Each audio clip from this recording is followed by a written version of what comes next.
team. And then I started doing my own makeup because, at haunted houses, it's basically really fast makeup and rough. A lot of times it's very rough. And I started wanting to do my own makeup. So I did. I started learning about makeup and starting to do my own characters and design my own characters, and really got into it. And finally, the makeup team lead came up to me and he goes, "You're getting pretty good at the makeup thing. You want to join the makeup team?" So then I started working on a makeup team. And it was great training, though, because it was a very large haunted house. We were doing kind of like Halloween Horror Nights, but we were doing it for Six Flags Great America. So it was in the Bay Area, and it was a very, very big multi-million-dollar haunted house. And that's where I got my start. And then I only did makeup once a year. I only did makeup during Halloween. I never did makeup outside of Halloween. And I took a theatrical makeup class at like a local college when I was like 27, 28. And I took all the classes. I took acting, I took set building, I was like, it was just a fun thing I did on the side.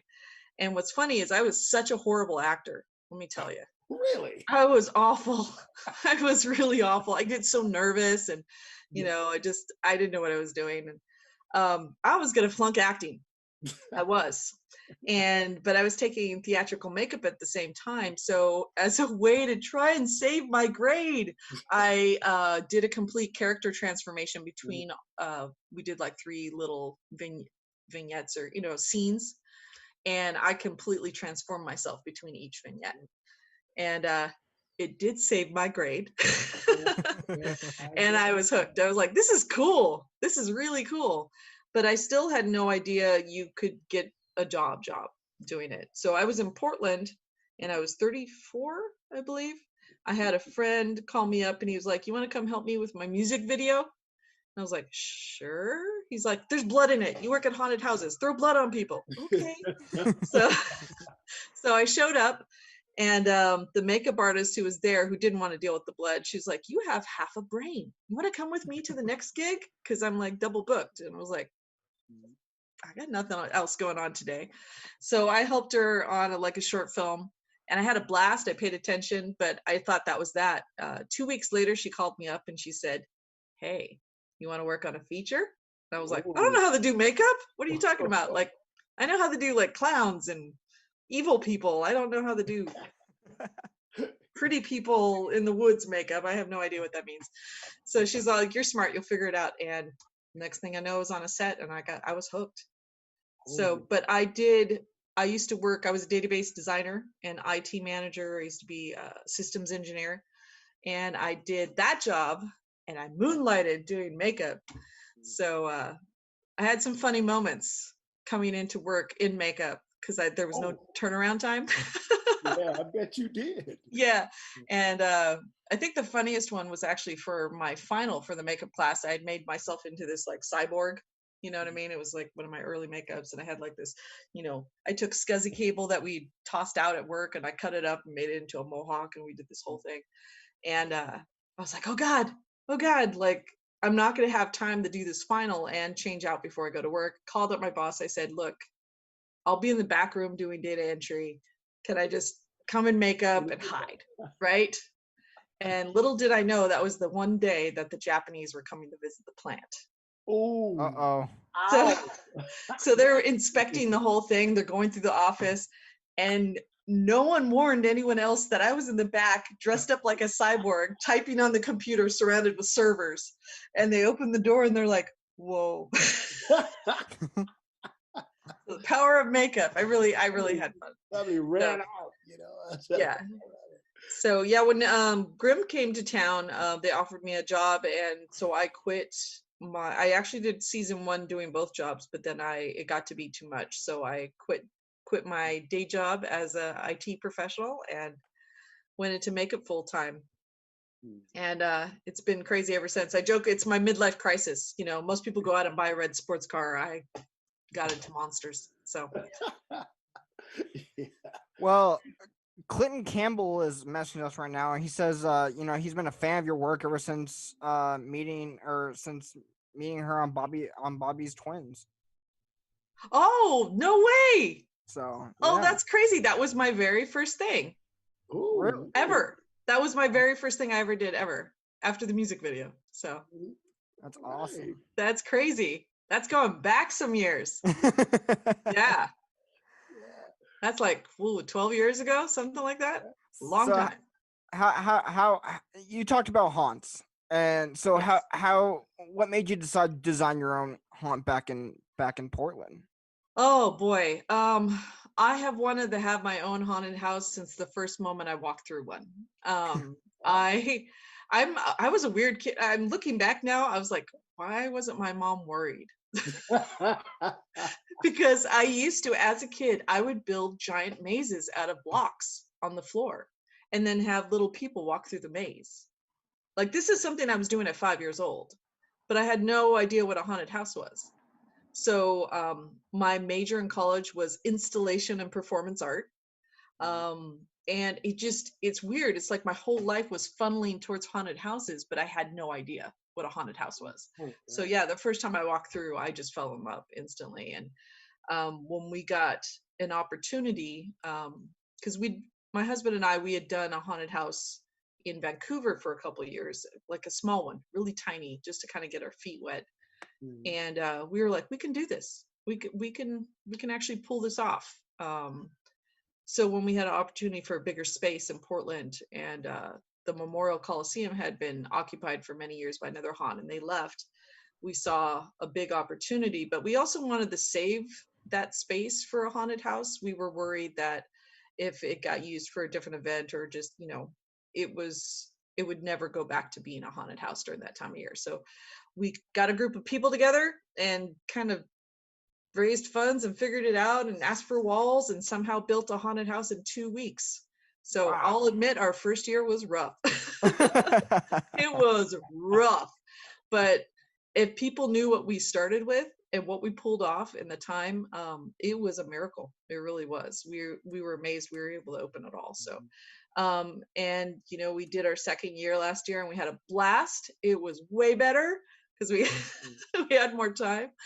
But I just love it. It is improvised theater. It is truly improvised theater. And people, they think haunted house, oh, it's just bad and teenagers running around. But no, it can be something really unique and special. Absolutely. Yeah. I noticed I just highlighted something here. I want to hear the Underhill story. I just highlighted that. I understand Underhill. What is Okay. So there's a story there, huh? Yeah, well, it is, we had initially our name was The Beneath. And it makes sense because actually the haunted house is beneath the plaza at the Memorial Coliseum. But our marketing and everything, everyone thought it was a TV show. And that's probably my fault because that's what I'm used to. So a lot of people didn't know it was a haunted house. They thought it was a new TV show. And we started talking about renaming it. And then we started talking about, well, having a character. And this is something me and my husband had been playing with a long time. My husband is a professional actor. He's been acting for like 25 years. Wow. And we wanted to have fun together because, when we first dated, we worked at a haunt together and we just love acting together as characters. So we came up with this character, Madame Underhill, who collects people and things and objects and curiosities and cursed objects. She's just, you better be careful. She might collect you. So that became my alter ego. So Eric can tell you, I change personality when the lights go down and the makeup goes on and Madame Underhill comes out. And very interesting. I love it. Yeah, and I have a sidekick, which my husband plays my sidekick. He is my caretaker. Now that's the real sidekick. Yeah. So are you working on anything right now during this whole quarantine time? I am, but I can't tell you what it is. Oh no. Yeah. Top secret. I know those things. When yes. you're doing something, it's you top can't secret. Get out of the bag. Yeah, I am so excited. I'm working on some really exciting things. Of course, a lot of stuff got put on hold, so I don't know. Of course, I don't know when stuff's gonna happen. I don't know what's going on, but I think we're all hoping that life will again resume at some point. Yeah, absolutely. And we can get back to work on it. But some fun stuff. But right now I'm just trying to finish up those projects and stay sane. Yeah. Oh, yeah, which is hard to do. Not It is. today. It's Yeah. hard to do. Absolutely. Because I'm wondering, I don't think things will ever go back totally to the way they were. I mean, things have changed so much, and Yeah. I just think it's going to be different from here out. I think you're right. I think people are not wanting this to ever happen again. Right. So I think that there's going to be a lot of changes so that we are more aware and prepared. It's interesting, as makeup artists, we're always obsessed with cleaning our products anyways. Right. So there's a lot of concern, like, oh, are you going to do stuff differently? And we're like, we've been doing this for a while. You guys all got to catch up with us. Right. So, but it's just, it is disconcerting. It's a unique thing that's hit the world. It only happens when was the last, what was the Spanish flu? I think, I can't remember, but it's like, these things happen. It's part of nature. And but it's going to change things. I'm like, for example, we don't know if we are going to be able to do a haunted house this year. And you just start thinking about how close you get to people. It's Yeah. interesting. Absolutely. So what was your funniest time that you can talk about on Grimm? Oh, there was lots of fun moments. Lots of craziness. So I was on the special effects makeup team, and my boss was Barney Berman, and he got the Oscar for the first reboot of Star Trek. He's a crazy mad genius and made all those characters, and ran the team. But we would have a lot of funny moments of dealing with bodies in the woods. And I was kind of, Christina, go get that body, So the crew used to laugh and joke a lot because I'd have body bags with me all the time, and I was always like schlepping bodies through the woods, and, carrying. Are you okay? Yeah, I'm fine. They're light bodies today, So lots of inside jokes, but that show was crazy. I mean, we dropped bodies 30 feet up from trees, and we blew up people's stomachs. And we had a lot of moments, but the funniest moment I think that I can remember was we had an episode where we had big feet, Bigfoot, kind of. It was a creature with very large feet, but it basically looked like a giant Sasquatch. And a really fun. Call him Bigfoot? Could you call him Bigfoot or Sasquatch, or are those names kind of protected? Well, it was actually a different creature, but they mislabeled him as Bigfoot in that episode. So the funny part is we had hired all these stuntmen who were like 6'5", 6'7", very big, imposing, ginormous guys. Right. And then you put them in these crazy makeups with these big teeth, and they're imposing. And we were filming downtown on the park blocks. And they had the trailer parked right there on the street on the park blocks. And they came out of the trailer, and there's this group of teenage girls that just happen to be walking down the sidewalk just as these guys are stomping out of the trailer. And the girls freeze and they look at the stuntman. They're just like, what is that? And the stuntman, he couldn't resist. He was like, and he starts chasing them down the street. And they're screaming, they're dropping stuff, they're freaking out. We're on the floor laughing so hard. And of course, the stunt guy got in trouble for doing that, but he's like, it was worth everything. It was awesome. Yeah. Absolutely. So that was a really fun moment in my memory. Awesome. If you had to pick out a favorite, I know this is a terrible question, but I just had to ask it. If you had to pick out one of your favorite makeup things that you've done. Oh boy. Cut off head, or do you have something that stands out in your mind? Yeah, there was an episode. It's actually, if you go to my Facebook or Instagram, it's the picture that's on there. Kane Sinclair is one of my favorite stunt people of all time. He is hilarious, and he played a lot of characters on Grimm. But this one episode, we made him up to be a kid, like this lion kitty cat creature thing. Yeah. And the makeup is so cool. I just love what they did with the fur transfers and everything. When we got the pieces, I was like, these are some of the prettiest pieces I've ever seen. Had a really fun time applying it. And then that episode was hilarious because all the girls kept trying to pet him. They're like, sit here. Oh, you're so cute. You're Now, so cute. can you make And me up I like love that? that makeup. Huh?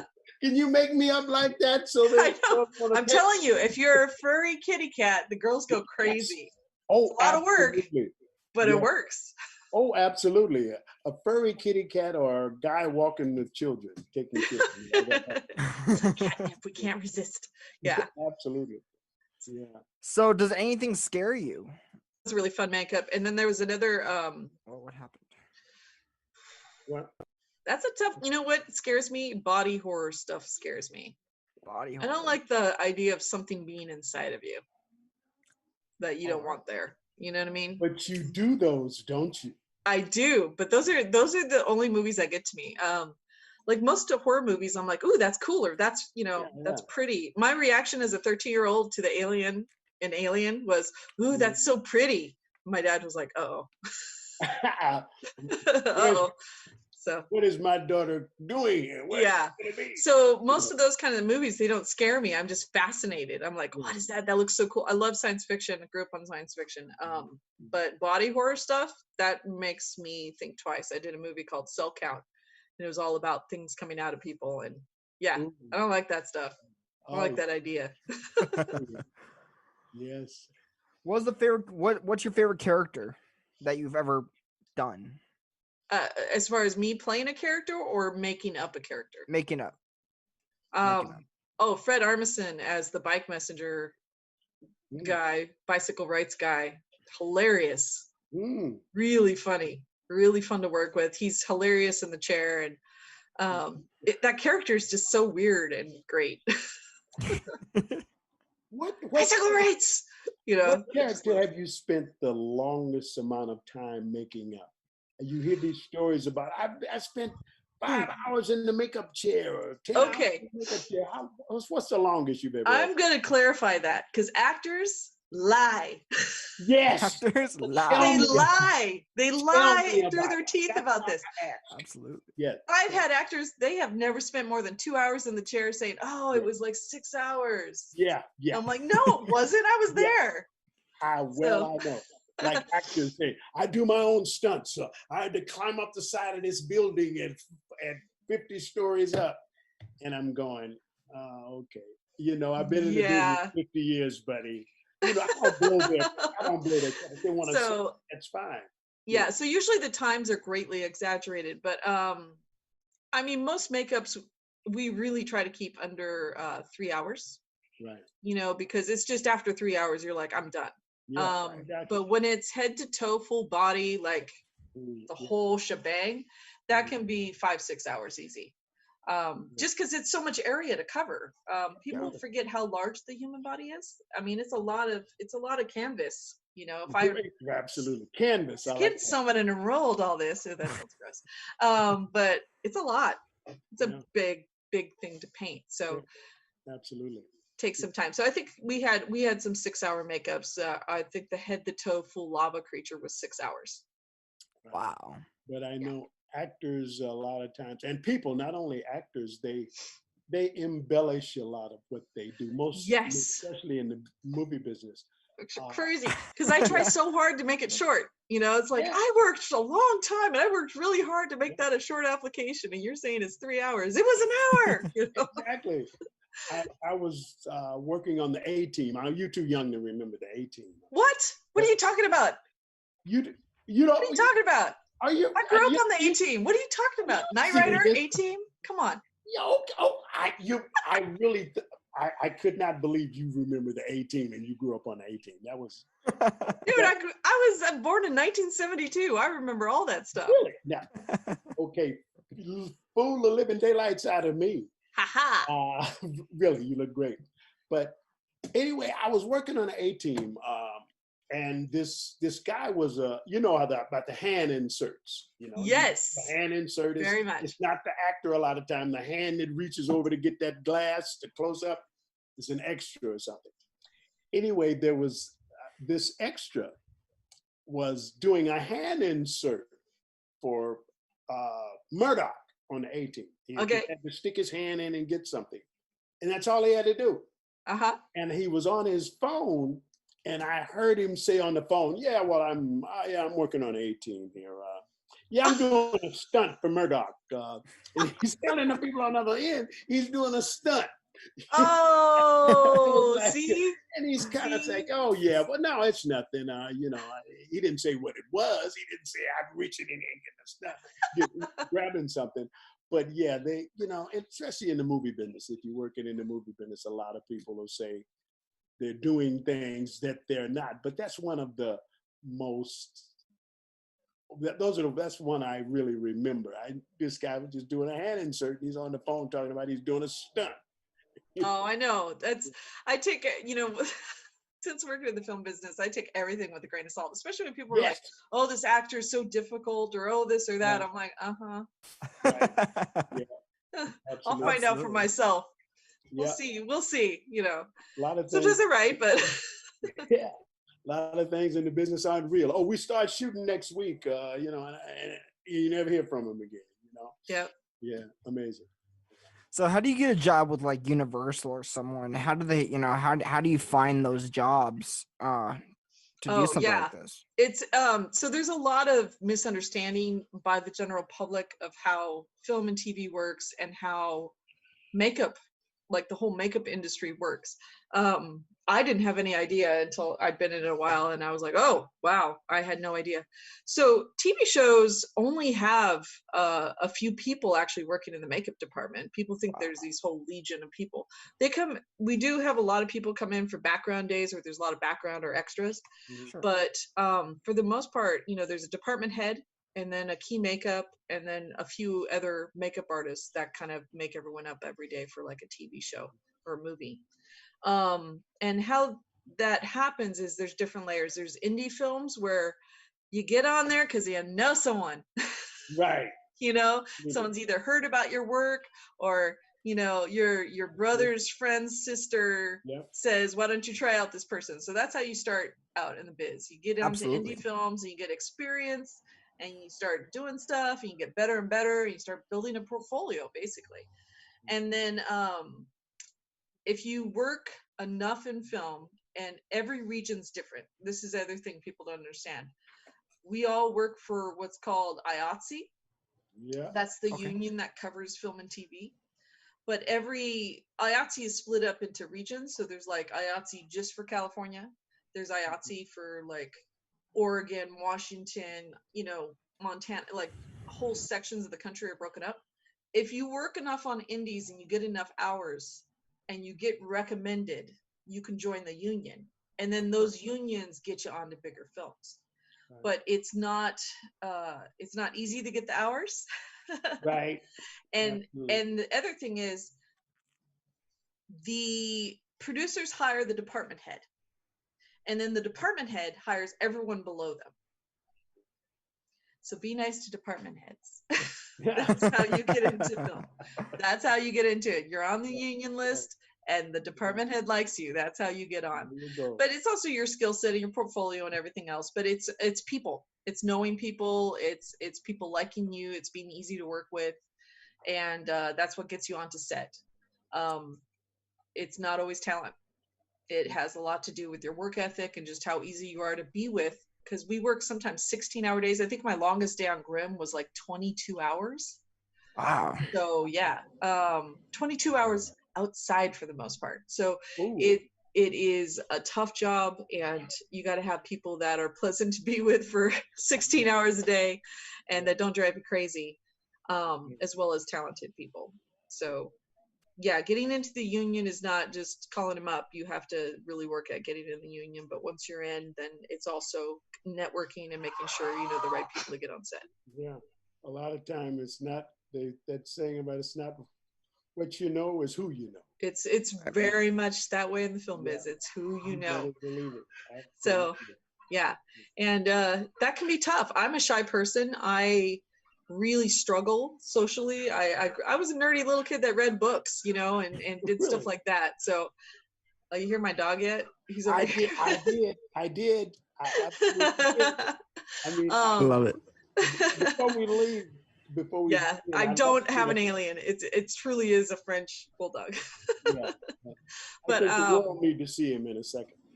Yeah. before we finish. Yeah. It's very, very a strange business, very a strange business in the movie business sometimes. It could Oh, be different. oh man, I joke that the the movie business is the last stop for people that are completely unemployable. It really is. Like, if you're on set, it's because you've been fired from every other job on the planet, Oh and my no one God. will hire you. And then that's when you finally are qualified to be on a movie set. We are such a pack of weirdos, and Absolutely. people are from all over, every walk of life, and a little bit crazy. You got to be a little bit Yeah. crazy, A a little lot bit crazy. Yeah. Yeah. I always like to say, and it's true, I've said it before and I'll say it again. Every time I finish an acting job, I've always thought I'll never work again. They're going to find out I'm not worth 15 cents. Oh my God, I did a terrible job. I'll never work. And, by the grace of God, it's been able to do it for about 50 years. So it's a blessing. It really is. Oh, that's amazing. It is like you get paid to be a kid, really. Yes. It's like, wait a second, you're paying me money to basically dress up It, and go do a play yeah. with my friends, Yeah. like Yes. in the woods? What? Believe it. Get Stephen J. Cannell, the A-Team. Uh-huh. He created the A-Team and everything, greatest American hero. Stephen J. Cannell told me something. I think when I was on the A-Team, I don't know if I was on the A-Team with him or not. I did 10 Speed and Brown Shoe with him back in 80, but maybe it was on 10 Speed and Brown Shoe. But Stephen J. Cannell said something to me I'll never forget. He said, why grow up when you can make movies? Oh, it's so true. And yes, play cops and robbers, bang, bang, you're dead, get shot. I've gotten shot, blood squirting out and blood all over you, and they yell cut and you get up and go home. It's the best job ever. Yeah, absolutely. I would have paid them to be an actor. I would have paid them. I really would have paid them. Unbelievable. Well, that's the thing. I don't want to go back to regular life. Right. I really don't. I'm like, whatever I can do to stay in movies, because it's just so much fun. It is. It's been the best midlife crisis ever. So, have you ever been on Face Off? Have you ever done that show yet? No. I auditioned for season 2 or 3. What was that process like? It was a little crazy. They fly you down to LA and they put you up in a hotel room. They don't allow you to speak to any of the other contestants. You're brought into a room and you're told to be silent. You're not allowed to talk to anyone or have conversations with anyone. It's very, very rigorous. Then you're brought in and, you do a makeup and they film you and all that good stuff. And then, but it's also a really extensive, all these reality shows, they have psychological interviews, they have these like grueling interviews, just trying to do it. And it was funny because when I was in like the top 18 or something, and they brought me in and they talked to me and they're like, you're great, your makeup's great, but you're a mom and the network wants younger artists. And I get it because it's entertainment and it's TV, and they of course changed it later. They let older people on the show, but this was like early in the show where they were still trying to figure out their demographic and stuff like that. I am so glad I didn't make it on the show. So glad, because guess what? The next week I got a call for Grimm. I was on Grimm for 6 years. Oh boy. So yeah. And I worked with all my idols and I got to meet people. I feel so, it was like the best job in the world. It really was. I got to basically go to school every day with the greats, and I really am so thankful for my time on that show. It was a huge growth spurt for me as an artist. It was big, very big. Absolutely. So Grimmin Attic wants to know, do you have any particular Wesson or episode that you did makeup for? His personal favorite has been I can't even pronounce that name, crocodile cat creature in season 1. Oh yeah, guess how his arms were held on? Duct tape. Whoa. No, it was funny because those hands were actually so we had multiple gloves for that creature, and some of the gloves actually had fiberglass nails, so Wow. that he could be dragged backwards, and the nails could leave these big furrows in the dirt. Mm. And if you think about that, it's basically trying to pull the gloves off the arm, Mhm. right? Yeah. Because you're Yeah. digging your nails into the dirt and then pulling back. So we ended up having to put extra duct tape worked. But it was a stunt thing that was like, okay, this is way crazier than we anticipated. And it worked. We got through the episode, but that was one of my very early episodes. I remember season 1 was really, it's really memorable for me because I didn't know what I was doing. I was so green.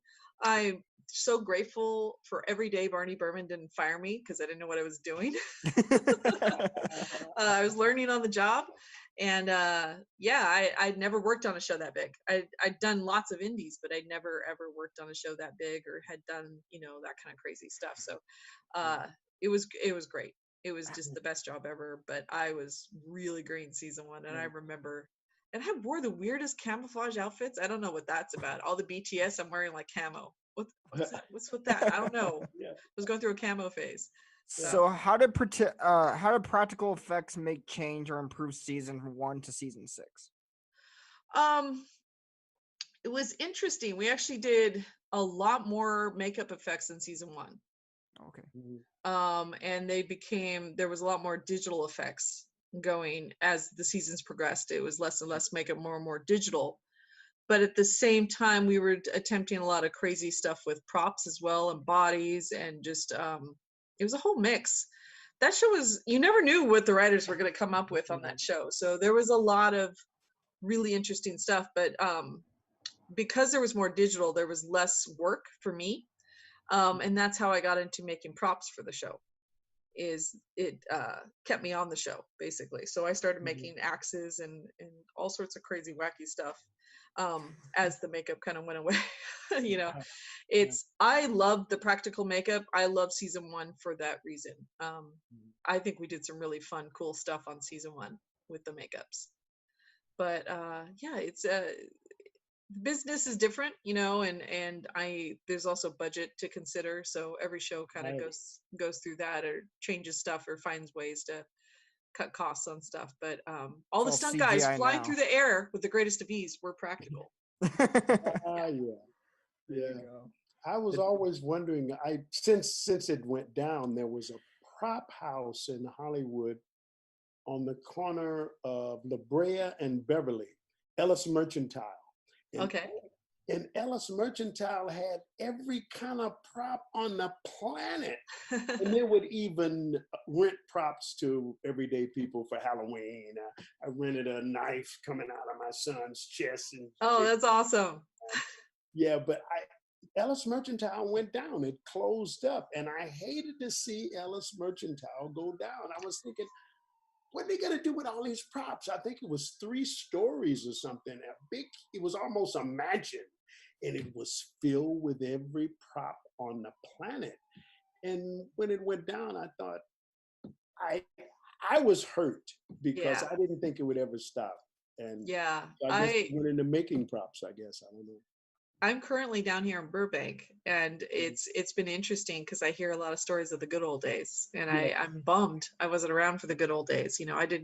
I got into this film scene so late, in life. I missed the 80s and the 90s. I missed all the good stuff.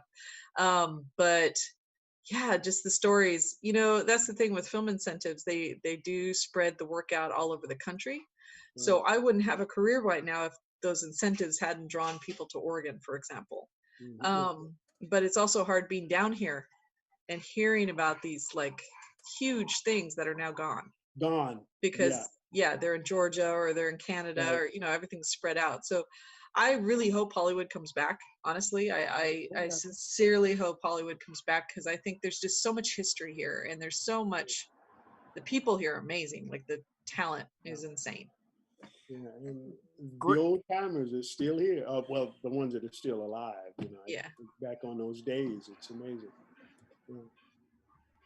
So Grim Attic wants to know again, were you ever nervous in the first season of Grim that some effects were so realistic that they might be too gory for a network or TV? We were shocked every episode of what they let us get away with.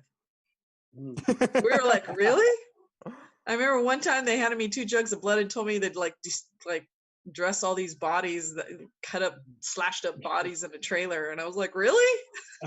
That show was cutting edge, really. I mean, now it's being pushed everywhere, but Grimm was one of the first shows to really push a lot of that stuff, and it was, but it was always filmed really well. It was filmed where you got the idea, but you didn't. It wasn't too bad, Yeah. But we did some really horrifically gory stuff on that show, and then they filmed it carefully. But I was always impressed what we got got asked to do, and it was neat being on set with that too, because we made some messes. It was awesome. Not bad. Yeah. Wow. So did and I'm sure it goes with the law movies too, is did they keep the budget, or did they go way over? Did the box office sell enough On on what do Grimm? you mean, on Grimm specifically? I Yeah. don't have any Oh, you have no clue. insight into the production numbers now. I was too low on the totem pole for that stuff. So Yeah. That's a whole nother. I was just a helper. Yeah. So Yeah, there you go. So, and you did it. How did you do a lot of traveling with the shows or anything? I know in the movie business, people travel. I travel a lot for indies, is what Okay. so I've really. That's one of the things I love about film is traveling. Yes. Go see. I've been to Lithuania. I could guarantee that was not something on my list of, hey, I'm going to go visit Lithuania one day. Beautiful country. Beautiful. Yeah. The capital is insanely beautiful. It is really something special. I've been to Bulgaria several times now. That is one of I have lifelong friends I've made in Bulgaria, and I will forever be indebted to the companies that send me over there, because I love Sofia. I just love the people over there. I love the food. I don't want to come back because of the food. So good. Yeah. But yeah, no, I've gotten to travel for film. I've gotten to see a lot of the other states I would have never seen. And I'm a travel junkie to start with, so it's like, wait, I get to do monsters and you're gonna send me to a cool foreign place? Yes. Okay, I'll let you do that. Yeah, I'm definitely a travel junkie myself. When I was in Los Angeles, I literally could not, because every Sunday they would have a travel section of the Los Angeles Times. When I got the newspaper, I would have to throw away the travel section of the Los Angeles Times. You get tempted to take off, huh? They always had deals on traveling everywhere. In 1970, I got a round trip ticket from Los Angeles to London. Round trip. And including my $3 tax for leaving, my round trip was, people that don't believe this, but it's honest to God truth. My round trip from Los Angeles to London was $170. What? And I had to pay $3 tax for leaving the country. But you also were making what, $1 something? Because my dad tells me stories about that. Like, yeah, you're making like $1.60 an hour or something like that. Yeah. I had to go. I mean, but if I found a deal in the travel section or anywhere on internet today, if I found it on the internet, but if I found it in the Los Angeles Times, if I got a deal on going from the bedroom to the bathroom, I'll take it. There you go. I mean, I'm a junkie, but I was that way as well. I mean, I took a theater class in Shakespeare, just so I could go on the class trip to London, Yes. That sort of thing. I just really, it's the coolest thing about this is, getting flown out. Like I went to Toronto this year, and this year was crazy. I went to New York, never been to New York. I went to Toronto, never been to Toronto, so yeah, it's every year is exciting if I get to travel. So what's next for you after the pandemic? Oh boy, I have no idea, because the pandemic is a big wrench in the film industry right now. It is a wrench in the works. I'm fingers crossed that I can, stay afloat long enough to start working again. I really have my fingers crossed on that. I don't know what's going to happen. I think that's what's been so stressful about this, is none of us know what's going to happen and how it's going to affect our jobs. And on film sets, we work in close quarters. Oh, very, You've been on very film set, we're on top of each other half the time. We're all right. usually crowded and, it's like 13 people crowded in a closet. Be Yes. quiet. Is this your So full-time job? it has, yeah. When I started Grimm, I went to do film, second season, I was film full time. So this has been interesting. I grew up just doing IT work where it was always steady work, and now it's this freelance bit, which Yeah. is scary. It's, I work like mad. I work myself into the ground, and then it's like crickets for 3 months, and then you work again. So that's the other thing people don't know about the film biz is it can be very up and down. It gets cold and rainy in Portland. We don't film so much. Grimm was Right. crazy in that they filmed in the winter. So Yeah. Was it mostly in studio or was it mostly outside for Grimm? there's a lot of jokes about that with the crew because I think somebody made a t-shirt or something is like, it said Grimm and is like night, exterior, rain. So definitely there was a few seasons where we were just outside all the time. It just depended on the storyline. Sure. It was tough. There was a lot of, I will say, if you want the toughest crew, hire people from Portland. They are tough. They can be outside all day long in the rain and they will not complain and they work their tails off. We got some of the greatest crew in the country here. Tough as nails. So Grimm was basically filmed in Portland. Yes. Okay. So not California. No. I think they did the pilot in parts. No. They filmed the pilot here too. Yeah, it was here the whole time. But I think there was a couple sections where they may have traveled towards the end of the run, but you live permanently in Portland though. I bounce wherever there's work. So I travel between Portland and LA now. Okay. But I'll go if you're gonna pay me to make a monster, I'll go. There you go. There you go. And your husband doesn't fly with you, right? Oh, if I can afford it, of course. That's the hardest part about film. You're away from your family so much, and it's painful. But he's told me I'm dead meat if I don't take him to Bulgaria on the next one. So. I bet. Yeah. I'd love to take him. He speaks Bulgarian, so I was like, really? That'd be great to have a translator. Yeah. You gotta take it. Yeah. But you're right. It's being away from your family could be rough. I heard a story about the first Godfather. They were this film crew.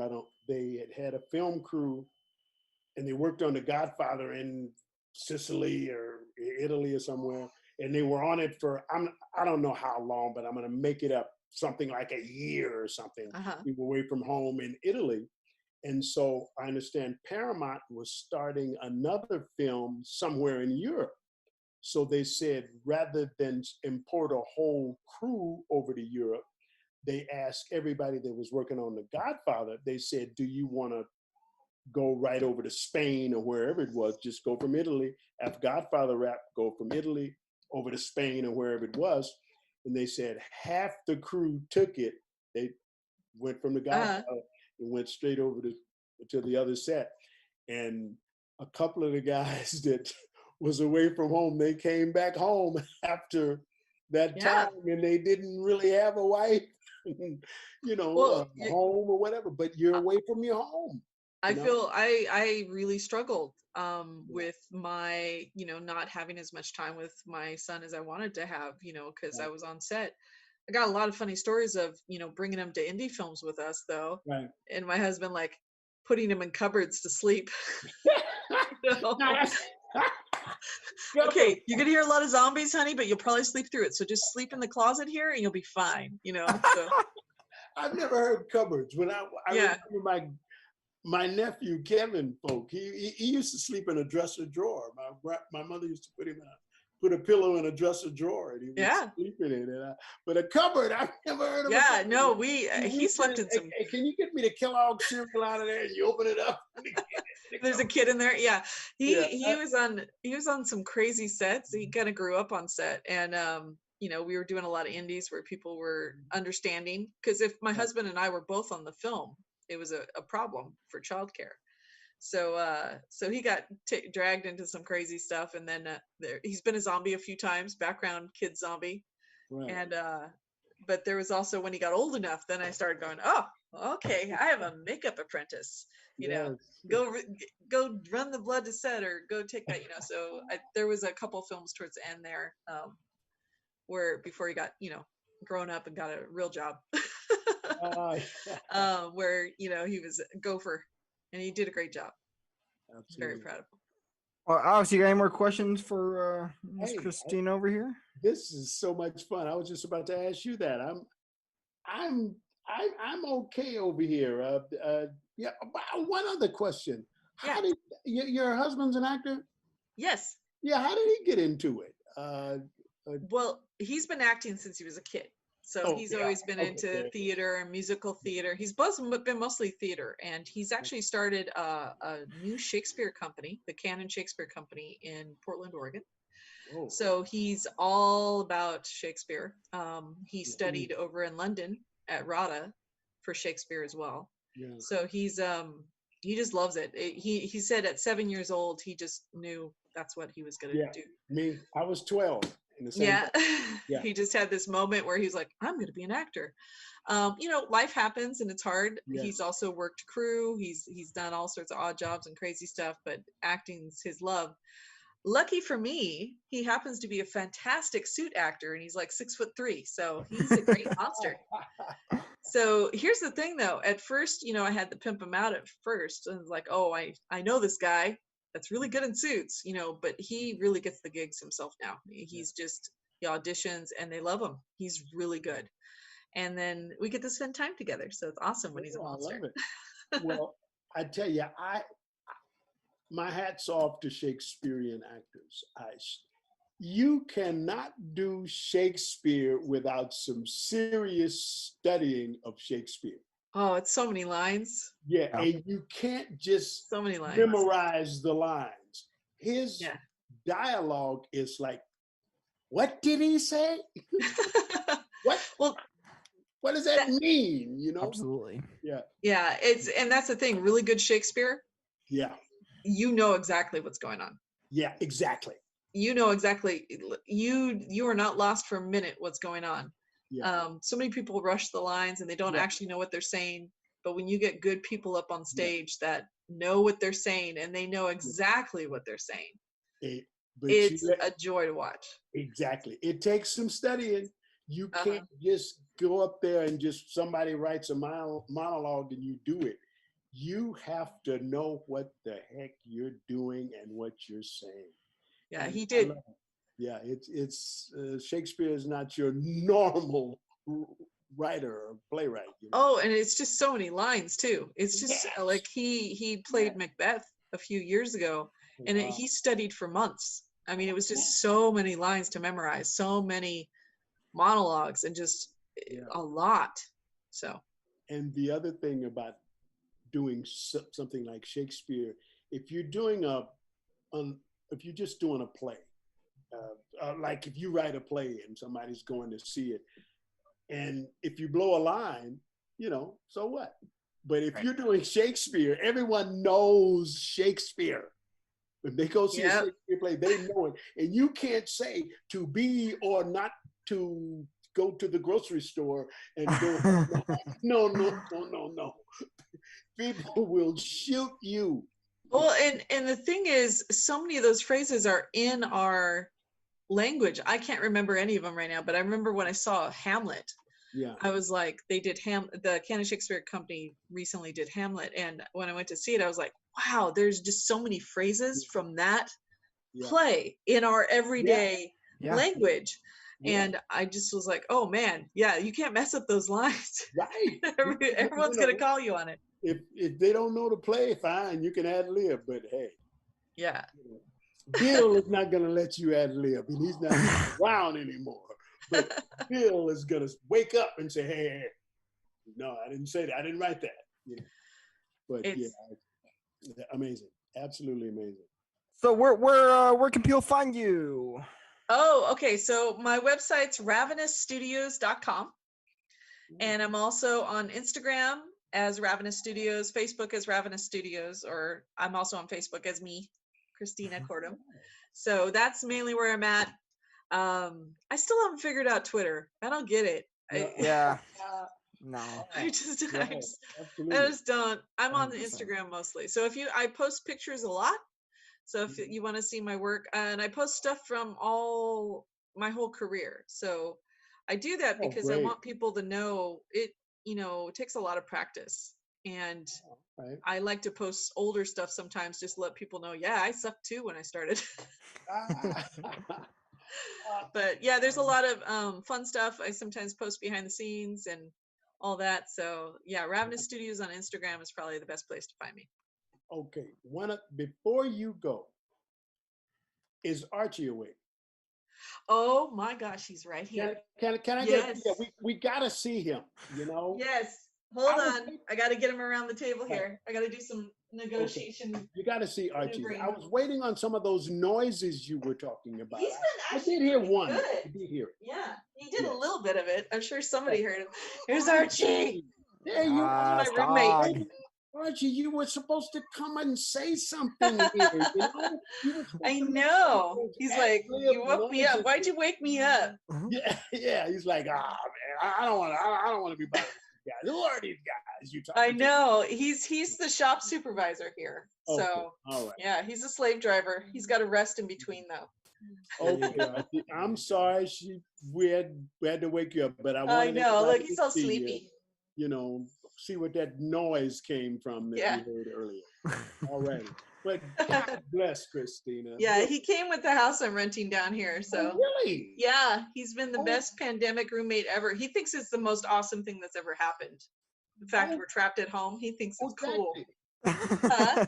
I understand I heard the story that when you go back to work or go back to wherever you're going to be, leave your pet alone, you have to, when you get ready to go, this is what our expert was saying, that you have to, like, a few days before you go, you have to kind of like lock your pet in the room, the bedroom or something, and get them used to not being around you a few days before you go. Because if you just around them all the time, then you leave and go to work. Yeah.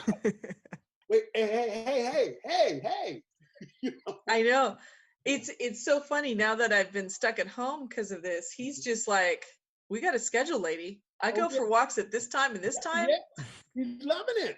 So yeah, you gotta lock him up for a minute, at least for a while before you go.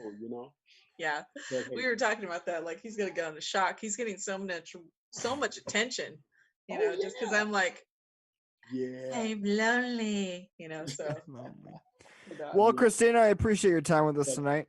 But thank you. Yeah, it's been super fun, guys. Thanks for letting me ramble. Finally meet. Yeah, and sometime we'll fly to Portland and try to get scared at Underhill. Yes. Absolutely. And so, by the way, there's actors do not touch people at Underhill. Perfect. But there is a rule that if I know you, you might get grabbed. If somebody actually grabs you and drags you down a hallway, that's me. You might not recognize me, but that's me. Uh-oh. Yeah. I'm scared now. Yeah, we gotta go now. Get drugged down the hallway. Come on. Absolutely. But well, I'm gonna cut to the promo for Friday night. Thank Alex, if you don't All mind. right. Friday night we have round 2 with the wonderful stuntman Tony Brubaker. Right here on Live with Kyle and Alex. Be sure to subscribe so you don't miss an episode. You can also message us at if you want to be on the show. Email us at livewithkyleandalex@gmail.com. You can just text us questions at 520-329-2567. We're also live on YouTube, Periscope, Facebook, and Twitch every Monday and Friday at 7 p.m. So you don't want to miss another episode. Good night, everybody. Hope you have fun, amazing Monday night, and we'll see you Friday. Good night. Thank you.